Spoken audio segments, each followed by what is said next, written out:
Hello दोस्तों, नमस्कार, प्रणाम, जय सिया राम, जय बागेश्वर धाम। और इस टाइम हम अपने स्टूडियो पे बैठे हुए हैं, DDR सु संगीत रिकॉर्डिंग स्टूडियो। और हमारे साथ एक महान कलाकार, उभरते कलाकार रंजीत शर्मा जो है अभी गीत सुनाएंगे। हम सारे दोस्त लोग बैठे हुए, भाई बंधु जितने मेरे हैं।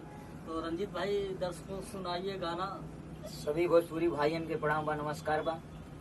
और आज हमारे बीच में इतने लोग आए हैं, इन लोग का इच्छा है कि हमारी आवाज़ में और कुछ गाना सुने, इसलिए हमने सोचा कि अपने दर्शकों को भी और देखने वालों को, सुनने वालों को भी साथ वीडियो के माध्यम से अपनी आवाज़ आपके पास पहुंचाएं।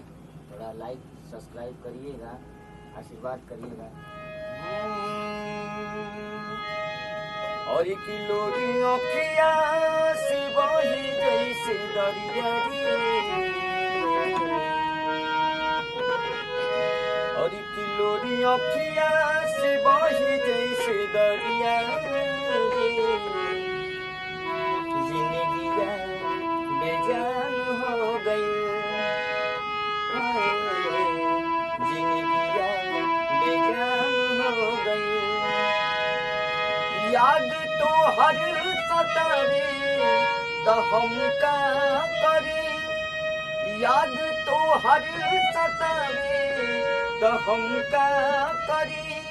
रातों दिन रुआवे तो हम का करी। नैना लुरवा बहारे तो हम का करी। उठी नस नस में अजबे लहरिया रे, उठी नस नस में अजबे लहरिया रे। जिंदगी बेजान हो गई, जिंदगी बेजान हो गई। लोरी आँखिया से बही गई से दरिया रे, लोरी आँखिया से बही गई से दरिया। जिंदगी बेजान हो गई,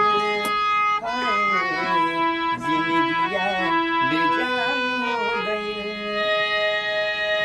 आस अखियन के कहियो होई मिलन, आस अखियन के कहियो होई मिलन। का कहीं कितना लगन बातों हंसे लगन, का कहीं कितना लगन बातों से लगन। उठ नस नस में अजबे लहरिया रे,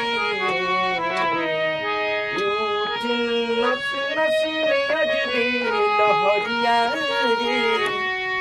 जिंदगी बेजान हो गई, जिंदगी बेजान हो गई। सभी श्रोताजन के प्रणाम बा, नमस्कार बा। हम रंजीत शर्मा वाराणसी जिला से बानी और ये हम जहाँ बैठे हैं ये DDR म्यूजिक सूरत, यहाँ पे मैं आज आया हूँ और सभी लोग का प्यार दुलार मिला है।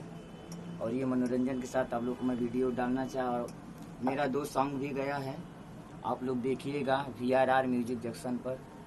और आशीर्वाद दीजिएगा, प्यार बनाए रखिएगा, जिससे आपके आशीर्वाद से मैं आगे बढ़ सकूं। सबको प्रणाम।